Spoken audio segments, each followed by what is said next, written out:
SN2 reaction, ठीक है। देखो ये रिएक्शन आपको पता करना है कि इसकी ऑर्डर ऑफ रिएक्टिविटी कैसे पता करें। तो आप ये याद रखो, इसकी order of reactivity directly proportional to cleavage of bond कह सकते हो, क्लीवेज ऑफ बॉन्ड, और इन्वर्सली प्रोपोर्शनल टू BDE, और डायरेक्टली प्रोपोर्शनल टू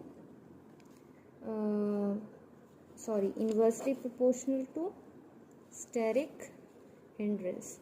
अब जैसे बोर्ड का एक क्वेश्चन लेते हैं, 2014 का क्वेश्चन लेते हैं, 2010 में भी ये आया है कि CH3Br और CH3I में SN2 रिएक्शन का ऑर्डर क्या होगा। तो यहाँ पे हमको बताना है, तो यहाँ पे मेरा सिंबल जो आएगा वो CH3I का ज़्यादा होगा। क्यों? क्योंकि ये इजी क्लीवेज, यहाँ पे जो BD है वो मेरी लेस है, क्योंकि आयोडीन जो हो जाएगा इजी टू ब्रेक है, वो आसानी से वो टूट जाएगा, और ये इतनी आसानी से नहीं टूटेगा। तो ये आसानी से टूटेगा तो ये फास्ट रिएक्शन शो करेगा, क्योंकि मैंने आपको यहाँ पे ये दिखा रखा है। और यहाँ पे एक और क्वेश्चन की बात कर लेते हैं कि CH3 3 degree Br and CH3, ये कार्बन यहाँ पे है, CH3 2 डिग्री CHBr।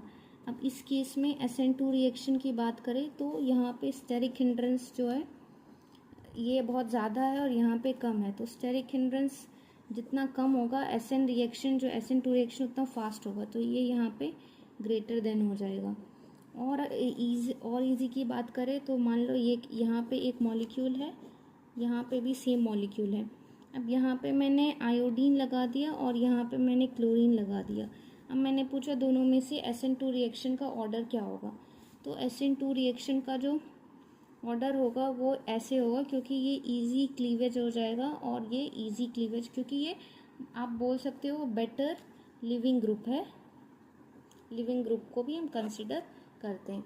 तो ये था मेरा SN2 रिएक्शन। एक बार रिकैप कर लेते हैं। ऑर्डर ऑफ रिएक्टिविटी हम क्लीवेज को चेक करेंगे, directly proportional, inversely proportional to bond dissociation energy and inversely proportional to steric hindrance. ये इसके एग्जांपल्स थे, 2 बोर्ड्स में आ चुके हैं और जी नीट में भी।